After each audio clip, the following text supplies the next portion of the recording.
እንግዲህ ከዚህ በፊት ሊዲያ በባለቤቷ በአራት ቀኗ እንደተገደለች ታውቃላችሁ። አግብታ በሙሽርነቷ በአራት ቀኗ ወይም ደግሞ እሁድ ተድራ ሐሙስ ዕለት በባለቤቷ ህይወቷ እንዳለፈ ሁላችንም ሰምተናል ማለት ነው። እንግዲህ ዛሬ አዲስ መረጃ ወጥቷል። ሰላም ጤና ይስጥልኝ ውድና የተከበራችሁ የቻናሌ ቤተሰቦች እንዴት አላችሁ? በያላችሁበት ሰላም ክርስቶስ ይብዛላችሁ። በያላችሁበት የዓለም ዳርቻ የእግዚአብሔር ሰላም ፍቅር አንድነት ይብዛላችሁ እያልኩኝ ዛሬ አዲስ መረጃ ይዤላችሁ መጥቻለሁ።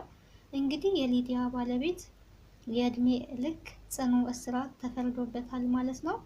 ሚስቱን አድል ባለ ሰርግ አግብቶ እንግዲህ በአራተኛው ቀን እንደገደላት ሁላችሁም ሰምታችኋል፣ ሰምተናል። ይሄ ደግሞ ያው በህግ ምርመራ ሲደረግ ቆይቶ አሁን ላይ ፍርድ ተሰጥቶበታል። ፍርዱም ጽኑ እስራት የእድሜ ልክ እስራት ተፈርዶበታል ማለት ነው ባለቤቷ። እሷን እንግዲህ እግዚአብሔር አምላክ ነፍሷን ይማር፣ ለቤተሰቦቿ በድጋሚ መጽናናትን እግዚአብሔር አምላክ ያድልልን። እውነት የተደረገው የፍርድ ሂደት ደስ ይላል ብዬ ነው የማስበው እኔ። ምክንያቱም አገባው ብላ በሙሽርነቷ ቤተሰቦቿ ከሷ ብዙ የሚጠብቁን ነገር አለ።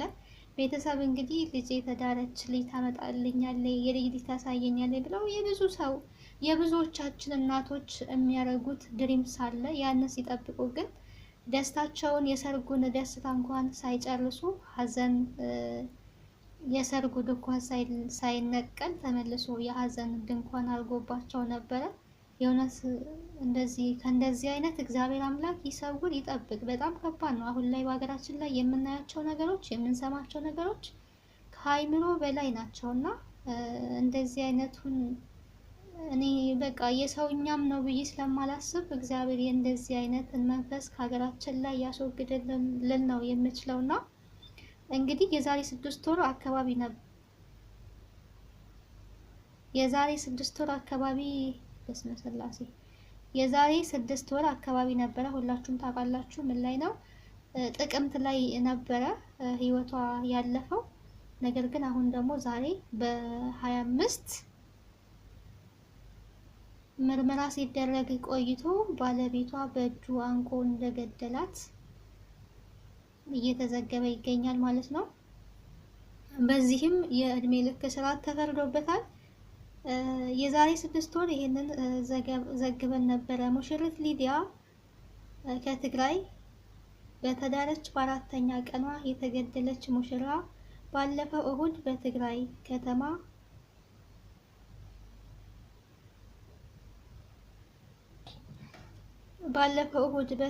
ከተማ የጋብቻ ስነ ስርዓቷን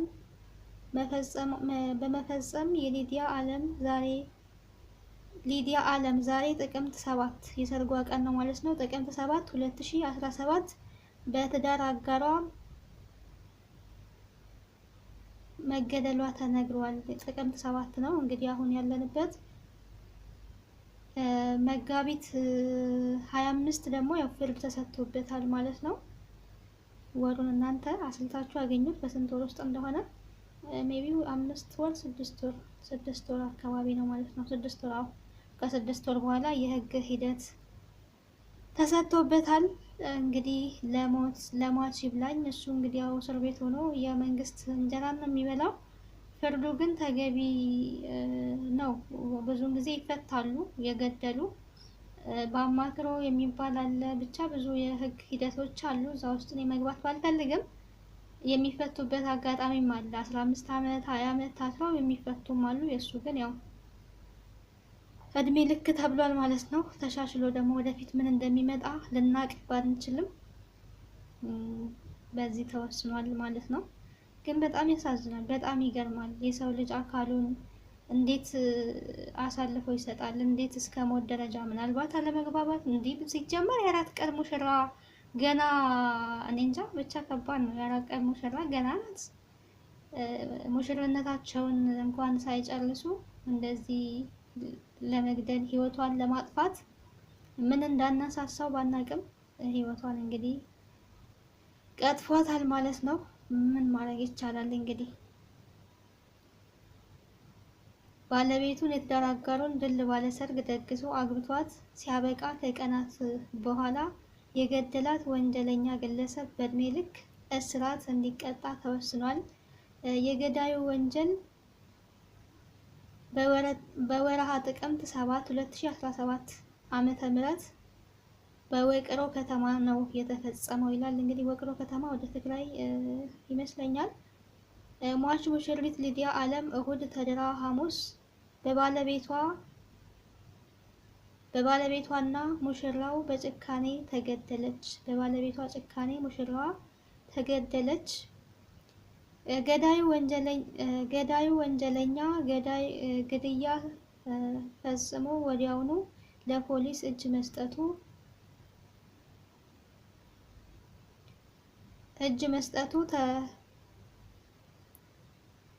የኢትዮጵያ መቀሌ ቤተሰብ ምዝገባ ይታወቃል ይላል። እንግዲህ ራሱ ነው እጁን የሚሰጠው ይመስለኛል። ደም አንቀልቅሎት ነው እንግዲህ ያስባችሁታል። በራሱ ጊዜ እጁን የሚሰጠው ገዳዩ ሲከታተለው የቆየው የምስራቃውያን ዞን ማዕከላዊ ፍርድ ቤት ዛሬ መጋቢት 25 2017 ዓ.ም ከ6 ወር በኋላ ችሎት የመጨረሻ ውሳኔ አስተላልፏል። ፍርድ ቤቱ ውሳኔው ግድያ ወንጀሉም ከሟቿ ጋራ በተፈጠረው አለመግባባት በመነሳሳት ጉሮሮዋን አንቆ በመግደል ከመሞቷ በፊት ሁለት ዓይኖቿን ጎልጉሎ በማውጣት እጅግ አሰቃቂ በሆነ መንገድ መግደሉን አረጋግጫለሁ ብሏል። ግለሰቡ በወንጀለኛ መቅጫ ሕግ 539 ከቅንፍ 1 ሀ መሰረት በእድሜ ልክ ጽኑ እስራት እንዲቀጣ ተወስኗል። የምስራቃውያን ዞን ማዕከላዊ ፍርድ ቤት ይላል ማለት ነው። እንግዲህ ራሱ በአሰቃቂ ሁኔታ ነው ህይወቷን ያሳለፈው። ዓይኗን በማውጣት ጉሮሮዋን በማነቅ ህይወቷን እንዲያልፍ አድርጓል። ብቻ ያማል። እሷ ያው 6 ወርን አስቆጠረች ማለት ነው። እሷ ወደማይቀረው ወደ ትክክለኛ ቤቷ ሄዳለች። እንግዲህ ይብላኝ ለገዳይ። ሞት ይብቃ፣ በሀገራችን ላይ መገዳደል ይብቃ፣ ህጻናቶች መገደል፣ መደፈር፣ ያገቡ ሴቶች በባላቸው መገደል፣ ብቻ በጣም ከባድ ነው። የምንሰማው ነገር ከአይምሮ በላይ ነው። አቤቱ ጌታ ሆይ ማረን፣ እግዚኦ ማረን ነው የምር። ሰውን የሚፈራበት ዘመን ላይ ደርሰናል። እንግዲህ ከባል የቀረበ ከሚስት የቀረበች ምን ኖሮ ነው የምር። ሰው እኮ ሁሉን ነገር ይተውና ወደ ባሉ ይጠቃለላል። ብቻ ከአይምሮ በላይ ነው የሚሆነው። ባልና ሚስቶች ከተጋቡ በኋላ አንድ አካል ሆኖ ነው የሚለን መጽሐፍ ቅዱስ። እንኳን ከእንግዲህ ሁለት አካል የለም አንድ አካል ናቸው እነሱ እያለ በማቴዎስ ወንጌል ላይ ያስቀምጥልናል። ነገር ግን ያው አብዛኞቻችን እንደ ቃሉ አንኖርም። ግን ይሄ ደግሞ የከፋ ነው። ሰውነን ብዙ ኃጢአቶችን ብዙ ወንጀሎችን ልንሰራ እንችላለን። ግን የሰውን ህይወት ግን መቅሰፍ በጣም ከባድ ነገር ነው። የሰውን ህይወት እግዚአብሔር የሰራውን በአምሳሉ የፈጠረውን ህይወት ራሱ በፈለገ ጊዜ ነው መውሰድ ያለበት እንጂ የሰውን ህይወት ማጥፋት ትልቅ ወንጀል ነው። እግዚአብሔር ይማረን። በራሳችን ህይወት ላይ እንኳን ከቶ አንዳች ስልጣን የለንም። እኛ ራሳችን የራሳችን አይደለንም፣ የክርስቶስ ነን። ክርስቶስ ነው በአምሳሉ የፈጠረን። የኛ የሆነ ምንም ነገር የለንም እና እግዚአብሔር አምላክ የሀገራችንን ሰላም ይመልስልን። እንግዲህ ይሄ እንደዚህ አይነት ፍርድ በሀገራችን ላይ ሲሰጥ ይሄንን ፍርድ እያዩ ሌሎቹም እየፈሩ ቢያንስ ከእንደዚህ አይነት ድርጊት የሰውን ህይወት ከማጥፋት ቢቆጠቡ መልካም ነው ብዬ አስባለሁ።